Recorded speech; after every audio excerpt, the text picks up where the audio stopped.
Good afternoon. We'll try that again.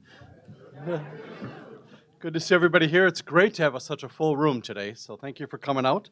My name is Paul Hoffman, and I'm the president of the Rotary Club of Madison.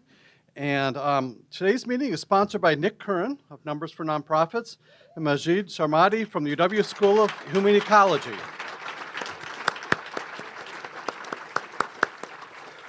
We're also joined by the UW School of Human Ecology Dean Soya Shim today, and our thanks for their support of today's luncheon. Thank you very much. Thanks for being here.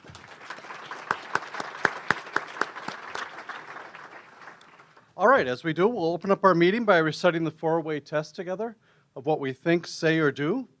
Is it the truth? Is it fair to all concerned? Will it build goodwill and better friendships? Will it be beneficial to all concerned? Great, thank you. And please remain standing because we're going to have our opening patriotic song led by Darren Harris. And he's going to sing God Bless America with Elaine Mishler on the keyboard. Darren? Yay, Elaine! All right. All right.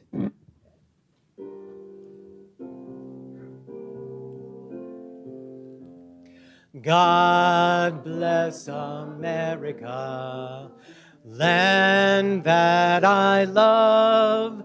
Stand beside her and guide her through the night with a light from above.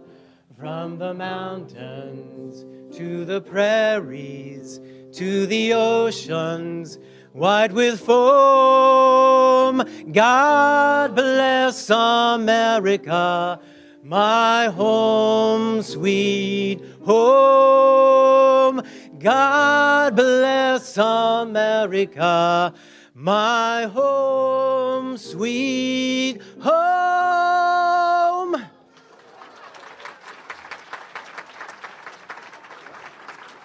All right, I have the absolute honor to introduce a living legend to you today. To help us sing On Wisconsin and get us in the spirit for Chancellor Mnookin's talk, I would like to introduce to you retired UW band leader Mike Leckrone.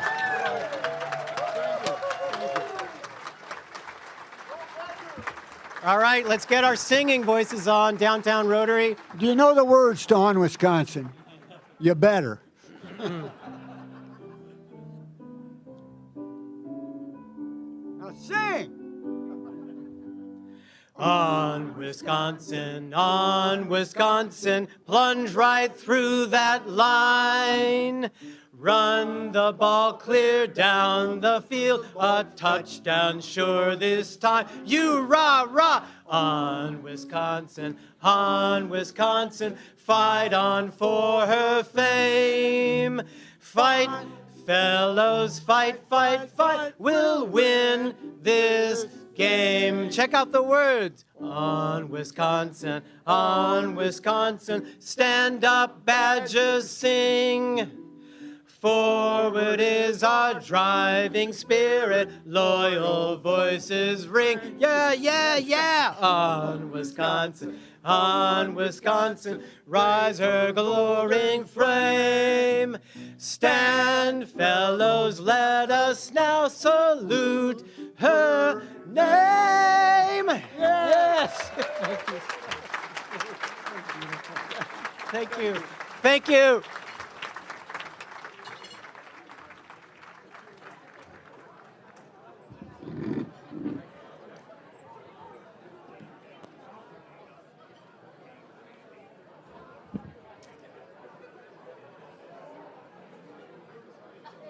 All right.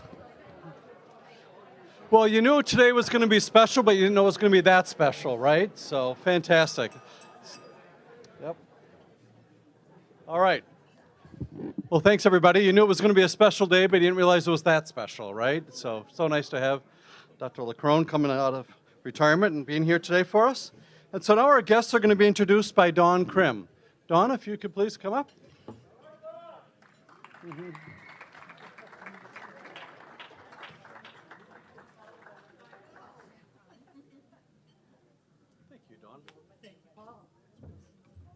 Glad I wore my red today. So good afternoon, everyone. I am pleased to announce our guests for today.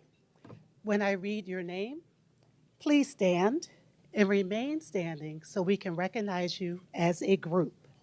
And at the conclusion of the meeting, please return your name tags to the registration table. So first, guest of the program committee, Amanda Todd, Charles Hotzlet, Jason Weiss, Peter Kleppen, and I don't need to name Tariq. Those are our guests from the program committee. Please hold your applause to the end. Additional guests for today include Soyan Shim, guest of Majid Samardi, Tanya Zastro, guest of Bobby Slacky, Grace Everett, guest of John Everett, Mark Sodenberg, guest of Robert Van Den Berg, Marissa Palmer, guest of Neil Dendorf, Jane Nimke, guest of Andrea Kaminsky, Chris McAtee, guest of Ernie Stattenfeld, Ade Asafa, guest of Peter Gray, Tom Bush, guest of Valerie Rank. Valerie also has Jacob Deutsch. And Lucky brought Monica Welke today.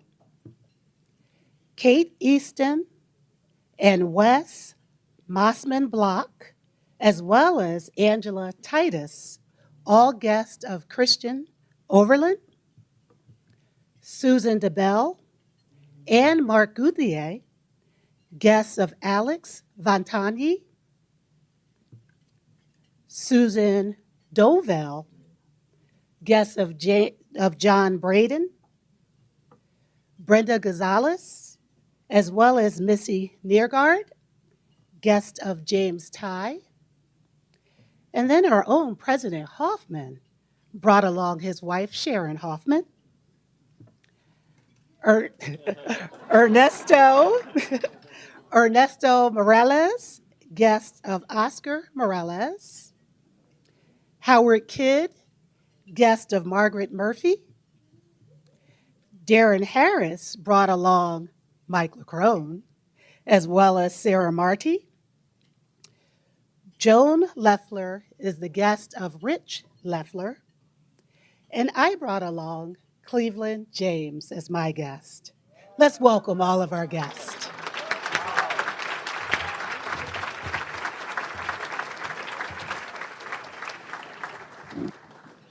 Thank you, Dawn, and welcome to all of our guests. It's really great to have you here, and there's just a lot of energy in the room, so it's fantastic to have you guys all be a part of that.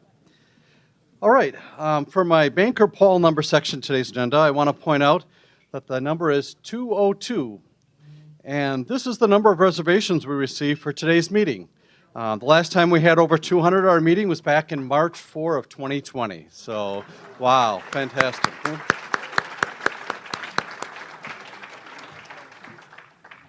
Okay.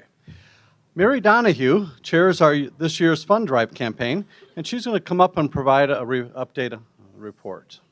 Welcome, Mary. Well rehearsed, right, Mary? Yeah, exactly. Well rehearsed. Thank you, President Paul. All right, before one of you wise guys says anything, this is not a costume. This is what I intended to wear today. So we're just going to leave that at that. For all of you people who weren't here last week, let's just leave it at that. Ask your neighbor. So I thought maybe at this point, it was time to maybe reel it back in a little bit and maybe get a little bit more serious about how important this campaign for our annual fund is. It is what funds the community grants that we as a club make all around our community. And I thought we might start today just by seeing the impact that, we'll do a few of these as the weeks go on. And I think we have a slide for that. Yes, so Prevent Blindness is one of the organizations that received a grant from our Community Grants program last year. And as you can see, it has really tremendous amount of impact in our community, supporting children's vision screening for over 12,000, almost 13,000 children. That's important. That's serious. So even though we have a really good time with this, part of what this work does is really meaningful and really impactful in the community. And that's why we really ask for you to join us on this. And I know the decisions that each of us make with our philanthropy are personal, and we're thoughtful, and it's meaningful to us. And that is exactly what I'm asking you to do, is to take that moment and think about what matters. As some of you may know, I'm actually a fundraiser in my day job. Thank you, Tinny. We're members of Association for Fundraising Professionals together. And a lot of people will say to me, how do you do that? I mean, how do you manage to do that day in and day out? How do you manage to just ask people for money? But that's not at all what I'm doing. That's really not at all what I'm doing. What I'm doing is asking you to join us in some really remarkable work that happens in our community. I'm inviting you to come along and see what the power of our joint philanthropy can do. I'm asking you to make that commitment. That was just incredibly stirring to me. I'm like, I still have goosebumps from having Mike here and doing on Wisconsin, and I'm not even a Badger. I'm an Edgewood Eagle, if there is such a thing. And I raised an LSU Tiger and a Whitewater Warhawk. But I married a Badger. And so we all get it, right? We get that feeling of being stirred and united and inspired by that song. But that's what we should feel about what we're doing here too. Feel inspired, feel invited, and please take a moment to consider your gift. Thank you.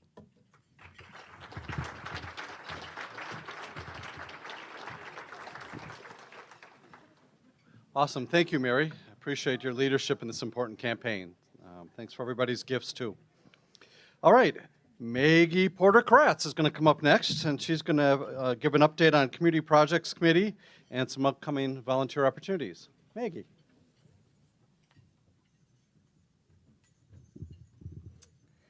Hello, everyone. Thank you, first of all, to everyone who participated as part of Socktober, which is where we collected socks for Porch Light. I took a whole carload over, and they were very thankful, so thank you, everyone who did that. If you still have socks, you can take them to the Rotary office or directly to Porch Light. But as you know, October's over, so as you can see, it's now time to transition to our holiday work. Today, we're starting our holiday gift drive, which is one of the, I've heard from so many people, one of the most meaningful things that people can participate in. Our goal this year is to get gifts for 100 kids in our community, and we're partnering with 3 organizations, with the Lucia Community Center, the Goodman Community Center, and Salvation Army. Today, if you want to pick up a tag, we have tags from Salvation Army, and then over the next several weeks, we'll have tags from the other 2 organizations as well. We'll be collecting gifts from the next several weeks and delivering them to the organizations in early December. We also have had a few volunteer opportunities, and we'll have some more coming up that we'll get some information out. So thank you, everyone, for all you're doing to support our community and the Community Projects Organization. And if you want to pick up a tag today, I'll be over at the table by the Christmas tree. All right, thank you all.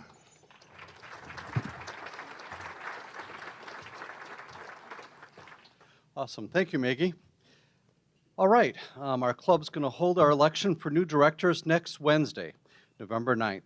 We have 12 members who have served 2-year staggered terms on our club board of directors, with 6 members are elected annually.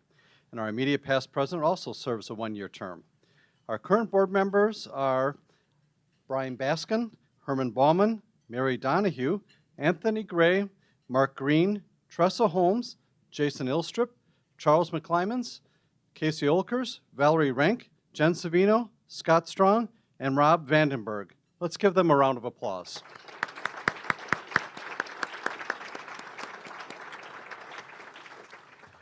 As I mentioned, our board has 2-year staggered terms, so Brian, Herman, Tressa, Charles, Valerie, Scott, and Rob's terms will end on June 30th. So the membership will elect 6 new board members to replace those outgoing board members next week. And the following members have agreed to place their names in nomination. So please stand if you're here today, so as I call your name.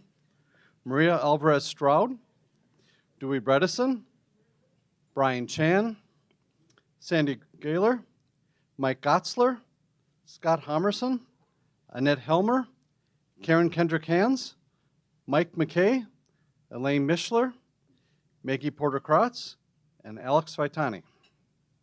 Each of these members has served as a chair of a committee or fellowship group and has supported our annual fund drive, had strong attendance, which is among just the criteria that the committee reviews. We also look for people that recruit new members to the club too. So the 12 nominees represent our future leaders of our club, and any combination of these 6 will serve our club well for the next 2 years. Thanks to the 12 nominees who have agreed to place their names in nomination this year, photos and biographies of each of these nominees was included in the newsletter as part of last Friday's email to members. We'll distribute ballots at our meeting next Wednesday, and anyone not present will receive an email that afternoon to an electronic ballot. We'll announce the 6 new directors in our Friday email on November 11th. All right, thank you guys for agreeing to put your names in nomination.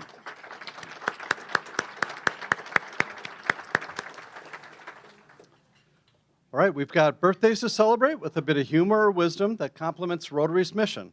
We also encourage members to make a gift to the Madison Rotary Foundation that represents their age, rounded up to 100, for our Synergy Scholarship Fund. So, October 30th, past president, Jason Barron. Hi, Jason. October 30th, Bradley Hutter. October 31st, Chris Ivanoff, who shares a quote from Pope John Paul II. The future starts today, not tomorrow. November 2nd, Brian Anderson. November 2nd, Peter Covey. November 2nd, Eric Krieghoff. There we go, that's a little better. November 2nd, Victor Rodriguez. And November 5th, Jonathan Solari. So thanks to our celebrants for their contributions to the Madison Rotary Foundation, and please join me in wishing them a happy birthday.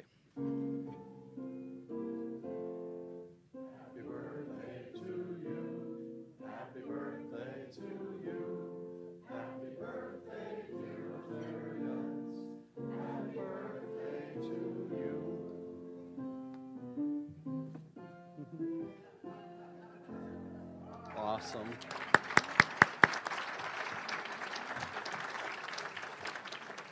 Thanks, everybody, and thanks, Elaine. We have a few members in the news this week to include, Julia Bennett, Pete Christensen, and Oscar Morales. I encourage you to read all about them in our monthly newsletter that comes out. So some more members in the news. All right. Today's speaker is Dr. Jennifer Mnookin, who is the 30th leader of the UW-Madison. She received her AB from Harvard University, her JD from Yale Law School, and she earned a PhD in History and Social Study of Science and Technology from MIT. Just a few schools out on the East Coast. Just to have a, you might have heard of a couple of them, I don't know. But prior to becoming Chancellor of the UW-Madison, she served as Dean of the University of California, Los Angeles School of Law, and Ralph and Shirley Shapiro Professor of Law. She's a national expert on law, forensic science, and evidence, and has deep experience as an innovative and talented administrator. We look forward to your presentation, Chancellor Mnookin, and we have made a contribution to the Rotary International Polio Plus Fund as a way to say thanks for speaking with us today. I also want to mention that we'll have Q&A as time allows, but please wait for the microphone if you've got a question. I understand Chancellor Mnookin has been pretty busy these first few months. So let's take a quick look at some of the highlights, if we could.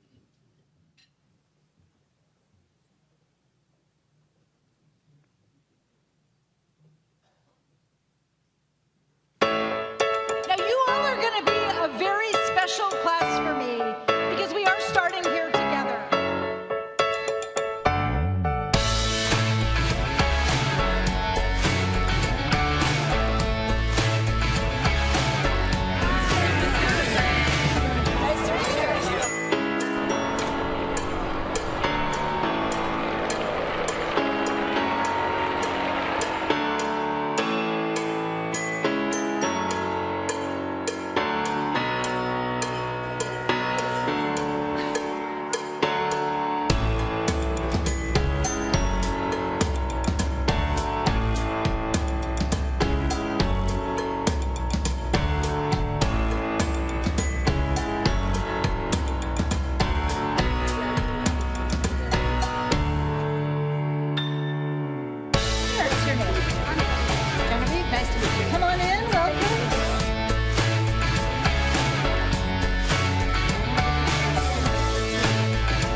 UW-Madison, you watch out for deer. Thank you.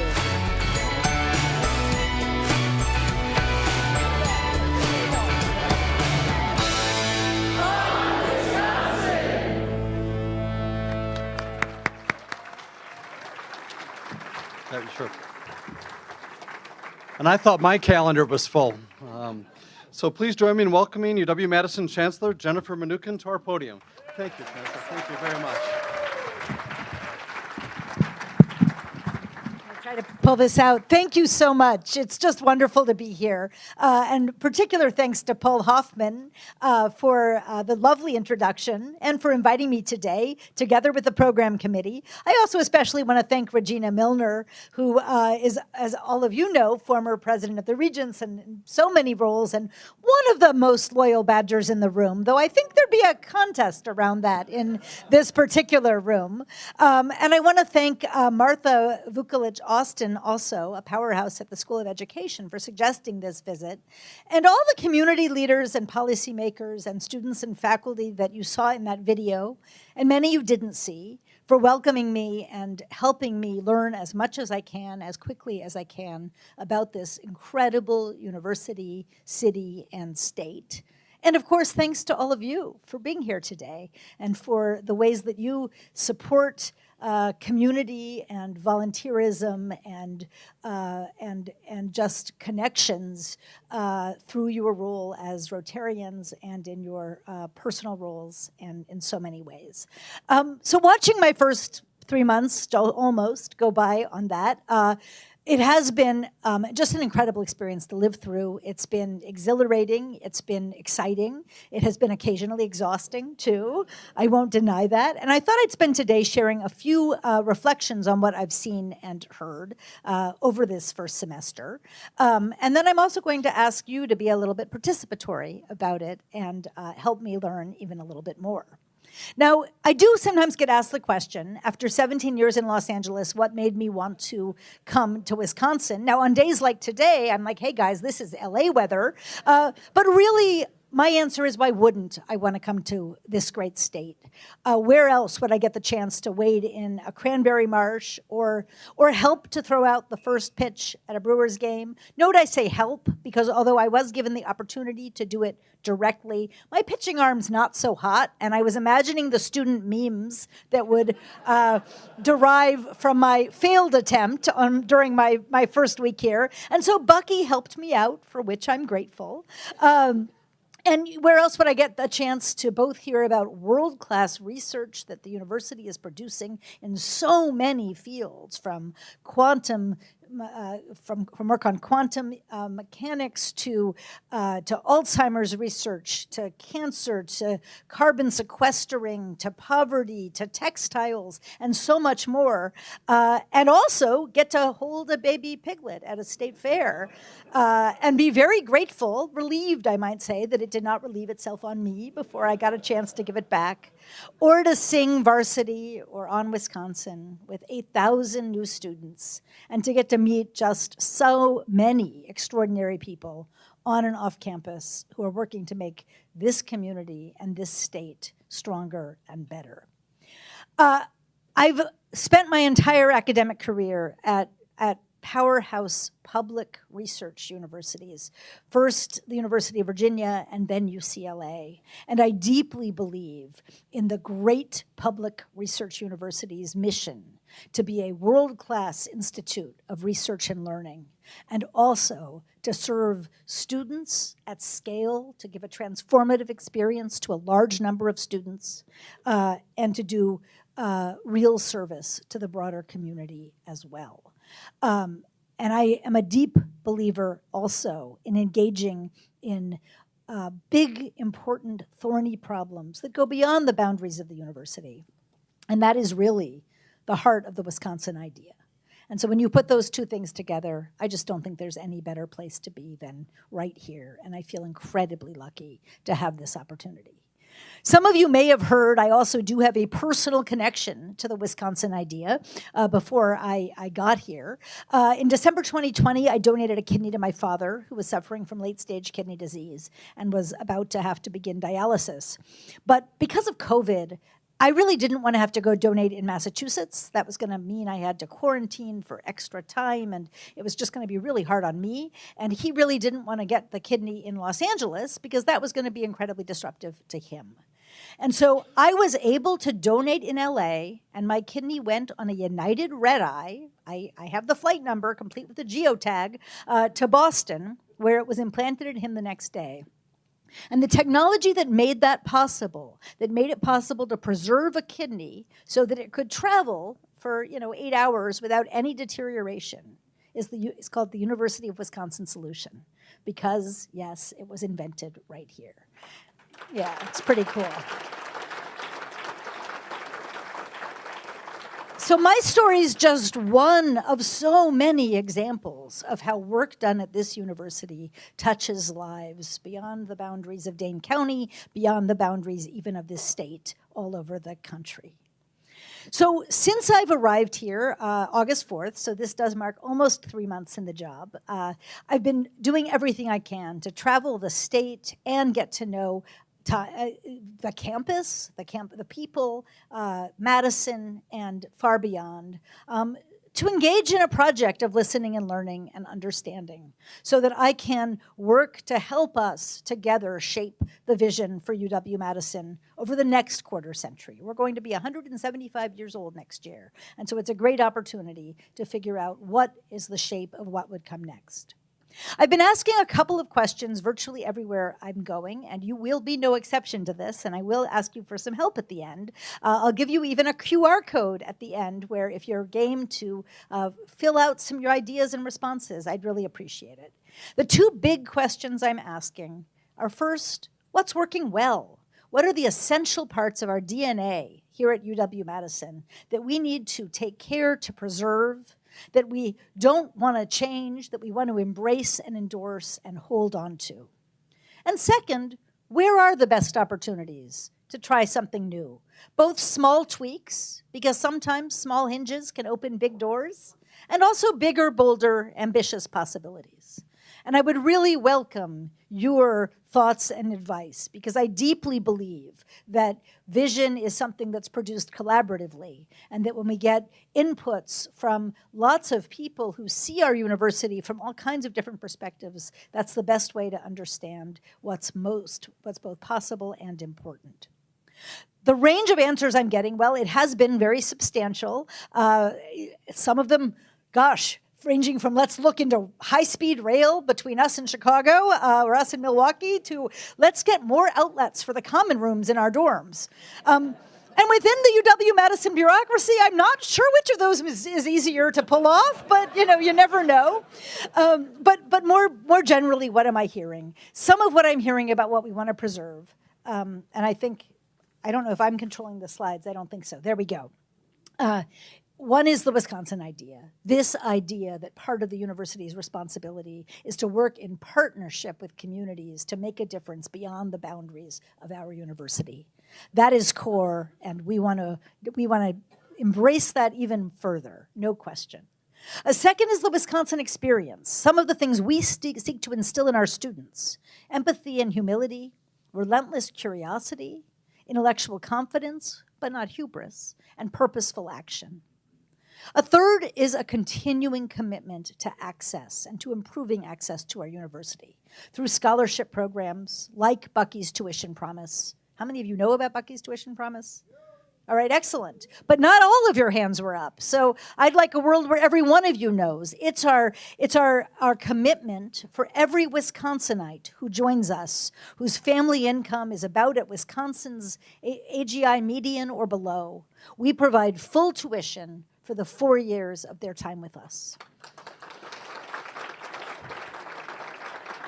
And we would very much like to hold on to that and to even ask, what more can we do to support access to higher education as a great way of leveling opportunities for all? Where can we try to do something new or different? Again, I'm still collecting information about all of this. But one place I've heard some real interest is around looking even more at our strong academic experience, about how we can engage in even more high-impact teaching practices. How can we make sure that every student is having a transformative experience? And how we probably can't get rid of giant lectures with hundreds of students all together, but how can we make them more interactive and make sure that the learning in them is as strong as possible? More experiential learning opportunities where students are getting the chance, the way they get to have in programs like University Year and so many others, to do work that makes a difference in the world collaboratively while they're even students, because teamwork and problem solving are part of what anybody in the knowledge economy is going to need to develop skills to do. Make sure that our faculty research works as well as possible, especially across large team science and big grants, and make sure that we're well equipped to be solving the thorniest interdisciplinary problems for the next period of time. Those are some of the kinds of things that I'm hearing an interest in, and also continued engagement around access, inclusion, diversity, as well as holding on to our commitments, our deep commitments to free speech and to talking across difference and making sure that our educational spaces remain ones that are open to new ideas and where our students are getting exposure to that while they're with us. On the research frame, I've mentioned this already, we're looking pretty carefully to understand where future federal dollars will be flowing, so we can make sure that we're well equipped to be strong in those spaces. We're really proud to be a top research institution in terms of total research expenditures. And that's something that's quite important to the campus to sustain, not just as a brag point, but also because that means that we're really investing in the work that's making a difference to the flourishing of the human condition in the future. Another area where I'm hearing a lot of interest is in growing our industry partnerships. And I think this is an area with a lot of potential. UW-Madison hasn't always had the reputation for being the easiest place to work with as a research partner. And my predecessor, the quite amazing Becky Blank, one of the things she worked hard to do was to begin to create the infrastructure to change that. We didn't have a super obvious front door. And now we have an Office of Business Engagement located under Charlie Hoslet's domain, which is really making a difference to improving our ability to connect businesses with the right opportunities, whether they're looking to tweak their current operations or innovate or recruit great students or think about what partnering with us can look like.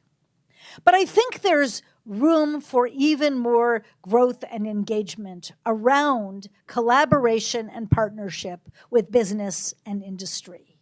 And that's something that we will be thinking about how to do even more of as I think about what comes next for my vision for the university. I don't have all the answers on this yet, but I do think it's a place where there's real potential and that it's quite important. And many of you, as business leaders, I would also welcome your reflections on what has worked well and what hasn't worked as you've tried, if you've tried, to partner with us.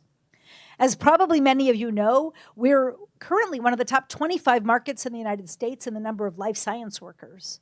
Every other city on the list of the top 25 is at least 3 times our size. So that's an example of a place where there has been a lot of synergy between university strength and business creation that creates what's kind of a virtuous circle. But if we can build those virtuous circles even more, there's no question that that's good for the university, good for Madison, and good for the state of Wisconsin. So looking at that closely will be something that I want to do. We obviously have some really major employers here in town, like Exact Sciences and Thermo Fisher and so many others, and many smaller ones that are looking to grow. Just a couple weeks, I met with a San Diego-based company called Illumina that also has offices here in Madison. They're focused on precision medicine that uses a person's genetic code to try to tailor cancer treatments to be more effective. And they have active partnerships with a variety of universities, but thus far, a relatively small footprint here in Madison, both in terms of their office size here and in terms of their connections with us as a university.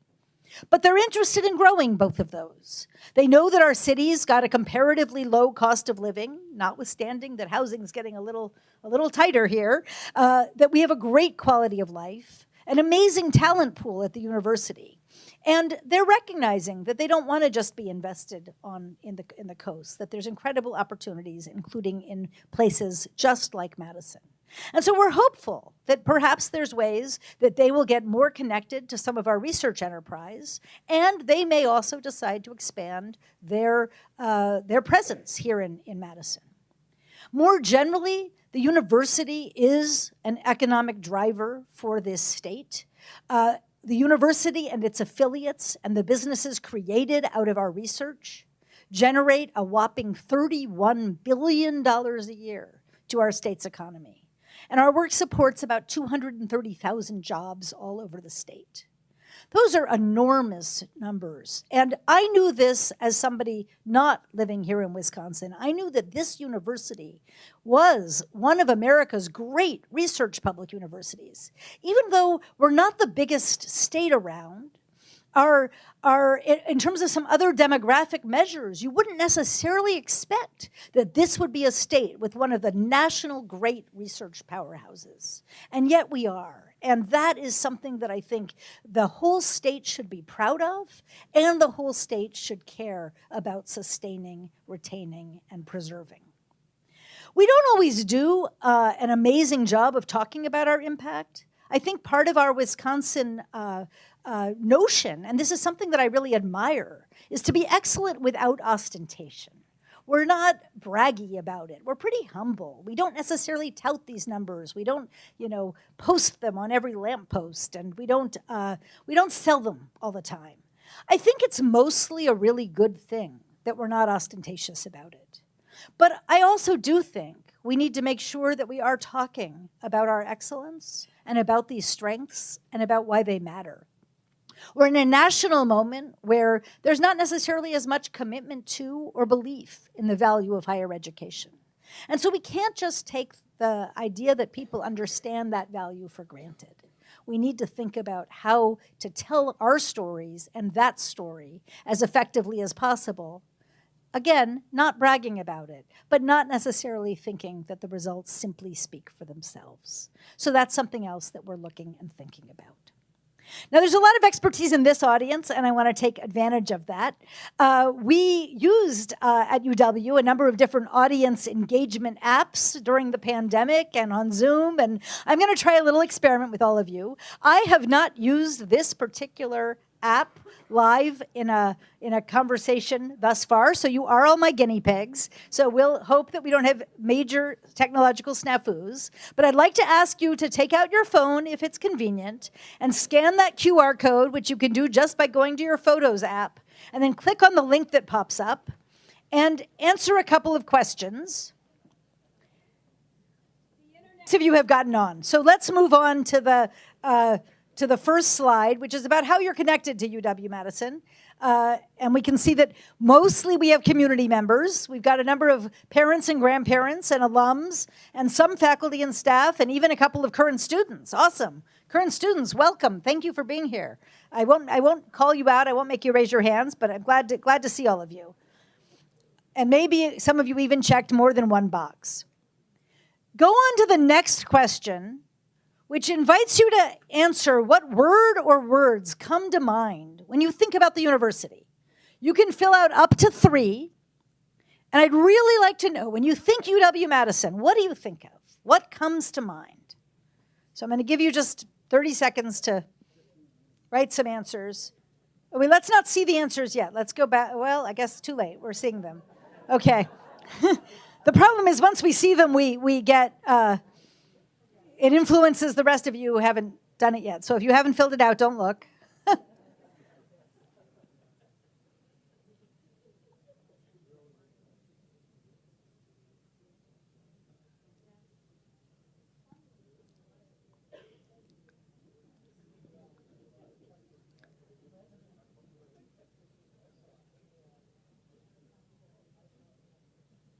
All right, we're getting some good answers here.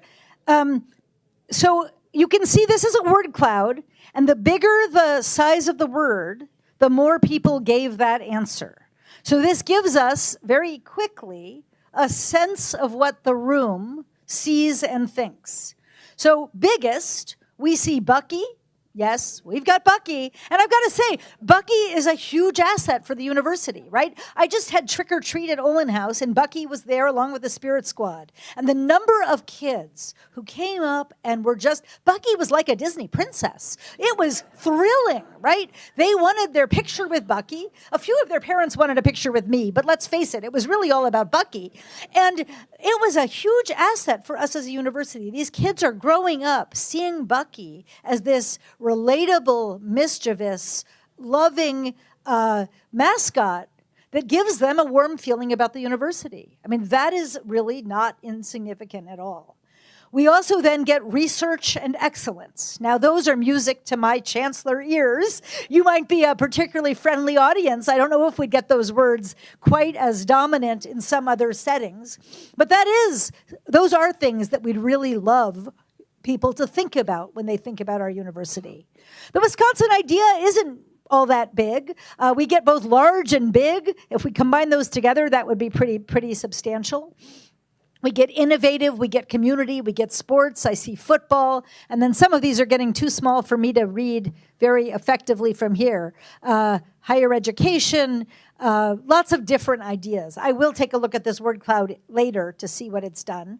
I don't see too much on this word cloud that's critical, and I don't know whether that's because you just have love and affection for us, or whether you're just being Wisconsin polite about this at an event where I'm speaking. But the point is that we really do need to hear the whole, right? Both what you love and appreciate, and where you might be a little bit more critical, even if you're not game to put it in a word cloud.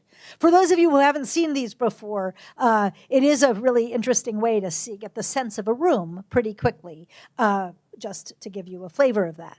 So the next slide, what's special about this year's freshman class? There you go, record-setting number of applicants, largest in our history, most racially diverse in our history. The right answer to this one is all of the above.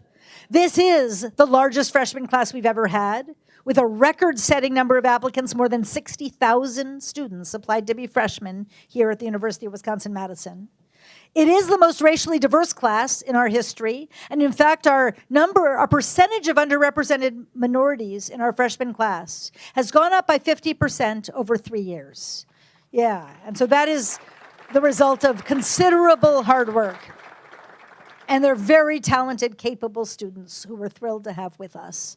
And of course, the right answer here is all of the above. The large size of the freshman class does create some pressures. It creates some pressures on housing. Our dorm space is not all that we really need. We've turned some common areas into, there's even a few lounges that now have 6 students, and a bunch of doubles became triples. And of course, to make sure that students can get the classes that they need and succeed in them, the size creates a little bit of pressure. I will say it was not intended. We admitted actually 3,000 fewer students than the previous year, but our yield rate went up. Especially our out-of-state yield rate, because we are a school where the strength of what we're doing is getting more and more noticed all throughout the country. And a number of our graduates from out of state do choose to stay. And over time, some of the ones who leave and succeed markedly in other places choose to give back to the university. I mean, how many of you in this room didn't grow up in Wisconsin? Raise your hand if you were from elsewhere. Right. And so this is part of the story of why having a broad range of both Wisconsinites and out-of-state folks at our university really does end up strengthening the university and the state. Moving on to just the next question, we'll do these quickly. How long does it take the average undergraduate to earn a degree? And most of you are saying 4 years. Again, I'm not going to wait for everybody to do this, especially given the technological problems. But the correct result here is actually, on average, 3.85 years. Less than 4 years to a degree. Now, there's nothing wrong with taking 4, believe me, and there's nothing even really wrong for some students taking a little bit more than 4 to do their triple majors or their major and multiple certificates, or because they take a semester off because that's what they need along the way. But our average time to degree at this point is under 4 years, and that's both because some students do come in with advanced credits and ways to kickstart their learning. And it's also because we are doing a good job of getting students the courses they need in a timely fashion for pursuing their degrees. Okay, one more slide. What percentage of our undergrads graduate with no student debt? It would be great if we cannot see the results until we get a bunch out there. I don't know if that's technologically possible. Looks like.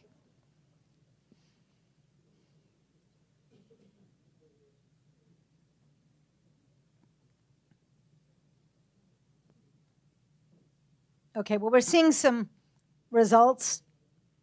The right answer is actually 60%. It's actually a smidgen over 60%. So there's a story about debt in higher education in this country, and it is in substantial part a true story. But UW-Madison has a different story. First of all, our undergraduate in-state tuition has been frozen for over a decade. So we are an extraordinarily good deal. And this is a challenge in terms of keeping our bottom line budget working. It's obviously also a plus for affordability. In-state student tuition is still just a little bit over $10,000 a year for one of the most incredible public educations out there. And it means that more than, yes, it's something to be very proud of.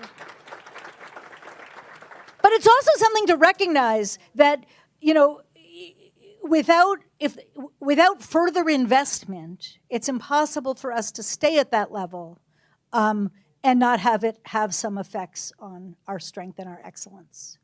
So what I care about most as chancellor is affordability for those who can't afford it. But I do have to say that that tuition rate for those who can comfortably afford vastly more feels like it might not be priced exactly right, given just the inflation we've seen over the last decade and the fact that we haven't seen any adjustment to our tuition. But we are very proud that almost 2/3 of our students graduate with no debt, and those who have debt, undergraduate debt, for the most part, have it at very reasonable levels. I'm going to share just one student story, and then I do want to make sure we have a little bit of time. I'm going to go very fast because I want us to have time for a question or two. I want to share the story of Angel Hope from Milwaukee, one of our freshmen. I got the chance to meet him just a couple months ago. He's a first-generation college student who grew up with very little, economically speaking. And he speaks poignantly about not even having always enough to eat and some of the food security that he experienced. He nonetheless earned very good grades in high school, played volleyball, learned 3 musical instruments. And he's now one of 3,500 students at our university benefiting from Bucky's tuition promise. They're from all over the state, including a number from right here in Dane County.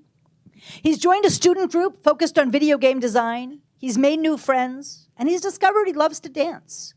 He's still learning to balance his schoolwork with his extracurriculars, and in that sense, he's a pretty typical freshman.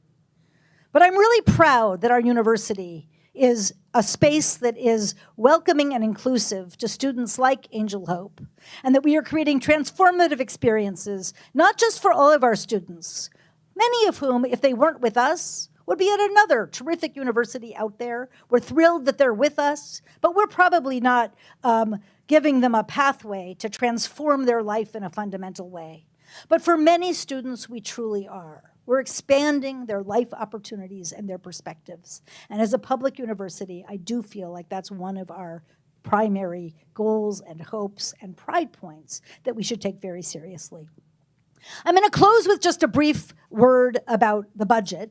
And this is a place where it's a little bit of a call to action. If you believe in what we're doing, if you believe in this university, I hope that you will be our advocates in the spaces that you inhabit around the need for state support. This coming year is a state budget year. At this point, I've met with about 30 members of the legislature from both sides of the aisles. And of course, this is a topic that comes up in virtually all the meetings. Our official advocacy will begin shortly after the election. The regents have already put forward a strong budget proposal. And that budget proposal includes a new engineering building which we very, very deeply need. Yes, one of you looked like you were about to applaud for that. Let's do that. This is really a priority. We're going to need to fundraise for about half of it. We're asking the state to support the other half. And assuming we can move forward with it, it will also allow us to grow our number of engineering graduates significantly, to provide talented engineers, which this state and our nation surely need. We are working to grow our revenues through philanthropy. We're also growing our professional degree programs and doing everything we can to maintain excellence. And some of you are big supporters of the university, and I want to thank you for that. But I also hope you will help us advocate.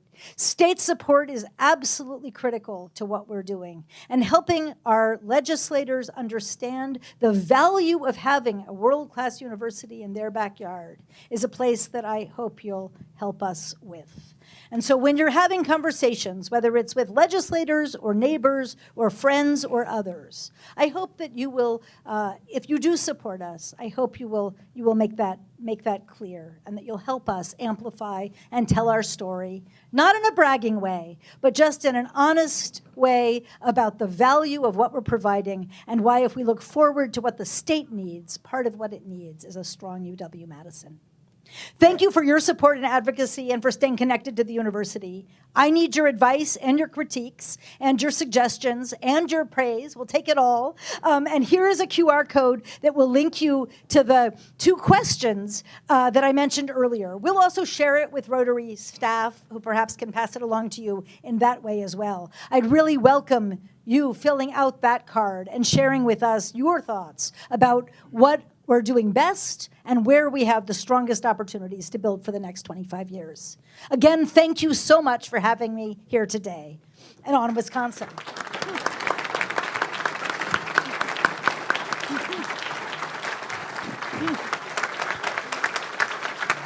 Paul, do we have time for a couple questions? Yeah, let's take one and see how long it takes. Sure. Right here.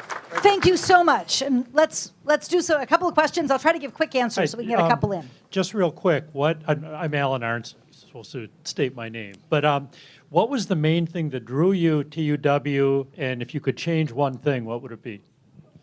The main thing that drew me was the incredible strength of the faculty and student body, and the research strength all across the university, that we have so many pockets of excellence in so many areas, and a real spirit of collaboration. And that seemed very exciting. If I could change one realistic thing with a snap of the fingers, it would actually be to get us program revenue bonding, access to a debt market. I'm running a almost $4 billion enterprise without any way of borrowing money as a fiscal tool, without going through a very elaborate legislative process. We're about the only flagship university out there that doesn't have some way of borrowing out of our program revenues, and I would really love to add that tool. Thank you. Karen Kendrick Hands, not a Badger. Thank you for being here. I rely daily on the climate research all across the university. But I wonder, what can you do to accelerate the decarbonization of the university's physical plant? Thank you. It's a great question, and it's one that we're actually spending energy on in our sustainability spaces. The biggest thing we can do is make sure our new buildings are as green as possible, and we're trying to do that. We're also trying to enhance our sustainability practices across campus. We have not at this point chosen to purchase carbon offsets, which is a way that some universities make themselves look greener, but it isn't really changing the doing, and it seems like a funny use of our fisc, all things being equal. Our biggest challenge is that we also have an old and problematic building infrastructure, and so there's not as much as we can do about those old buildings until we get the chance to build anew to improve them. But we're looking at some of our daily internal practices to see how we can do more and better there, and I actually have a meeting this week to talk further about that. So thank you for the question, and thank you for being interested in that research. One more final. Oh, come on. Sorry about that. You're older, but I'm a little younger than you. Welcome, Chancellor. My name is Juan Lopez. I graduated from here. One of the issues in Madison, in Wisconsin, I mean, in Dane County and around the state, kids of color are not achieving at the level they should. I'm impressed that you have more students of color than ever before. But how do we prepare them so they can walk into that new engineering building that you're going to raise money for, and in all other disciplines? The School of Education here in Madison is doing an excellent job with the people program and so forth. But what are your plans and your vision to make sure that we better prepare kids of color to come to the University of Wisconsin? Thank you. Thank you. That's a question that deserves a lot more than the 30 seconds I can give it right here and right now. I would say that I appreciate the question in the sense that you're right, that one of the challenges is that we have real equity gaps in our schooling well before students get to us. And I don't think we can alone solve that. That's not within our wheelhouse to fundamentally transform public higher ed in the state of Wisconsin. We can participate, we can partner, we can create pipeline programs, we can create summer opportunities, we can create educators who are poised to make a difference. But it's going to take partnerships that go beyond us and that are much bigger than us to really have a transformative effect in this regard on the state. I do think that some of the pipeline programs that we do have and some of the partnerships, we've got the People program, we have partnerships with All In Milwaukee, we've got a number of others. We work with Boys and Girls Clubs. We've got some summer programs on our campus to help students both be ready for us when they're entering, but also earlier to begin to frame what they can imagine, like the People program as well as others. And so we can work to expand those and to tell this story. But you're right. You're absolutely right that one of the difficulties for all of us is that there isn't a level playing field in terms of educational opportunity, and that we want to make sure that we live up to our goals of opportunities for all. We need to work to create change well before students arrive at our door. Thank you.